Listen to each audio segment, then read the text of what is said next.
রোজার বাজার শেষ না হতে হতে ঈদের বাজার চলে আসলো। তবে ঈদের বাজার না করলেও চলতো। তারপরও একটু যেটা একটু কমে গেছে সেটা আবার ডাবল করে আনালাম।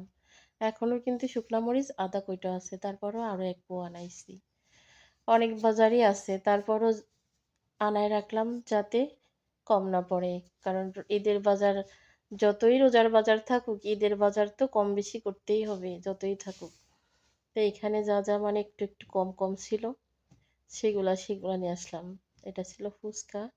এখানে ১ পোয়া ছিল, দিতে বলছি 1/2 কেজি, দিয়ে দিছে ১ পোয়া। ভিমবার এখনো অর্ধেকটা আছে। আরো পুরো একটা ধরে নিয়ে আসলাম।